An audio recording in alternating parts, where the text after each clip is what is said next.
Rowdy sheeter ಬಿಕ್ಲು Shiva ಕೊಲೆ ಪ್ರಕರಣದಲ್ಲಿ ಈಗ ಶಾಸಕ ಭೈರತಿ ಬಸವರಾಜ್ ಅವರಿಗೆ ಒಂದಿಷ್ಟು ಸಂಕಷ್ಟ ಎದುರಾಗಿದೆ. ಯಾಕೆ ಅಂತಂದ್ರೆ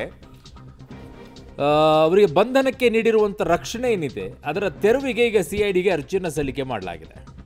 ನ್ಯಾಯಮೂರ್ತಿ ಸುನೀಲ್ ದತ್ ಅವರ ಪೀಠದಲ್ಲಿ ಅರ್ಜಿ ವಿಚಾರಣೆ. ತನಿಖೆ ವೇಳೆ ಭೈರತಿ ವಿರುದ್ಧ ಸಾಕಷ್ಟು ಸಾಕ್ಷ್ಯಗಳು ಪತ್ತೆಯಾಗ್ಬಿಟ್ಟಿವೆ.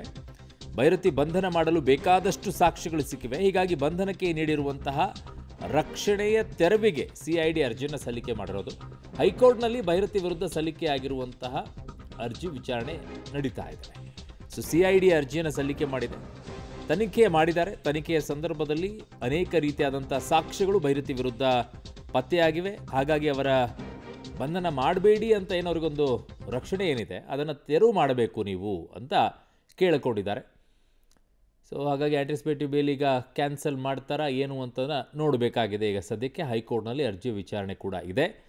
ಸೊ ರೌಡಿ ಶೀಟರ್ ಬಿಕ್ಲು ಶಿವ ಕೊಲೆ ಪ್ರಕರಣದಲ್ಲಿ ಶಾಸಕ ಭೈರತಿ ಬಸವರಾಜ್ ಅವರ ಹೆಸರು ದೊಡ್ಡ ಮಟ್ಟದಲ್ಲಿ ಕೇಳಿಬಂದಿದ್ದು 5ನೇ ಆರೋಪಿಯವರಾಗಿದ್ದಾರೆ ಈ ಪ್ರಕರಣದಲ್ಲಿ.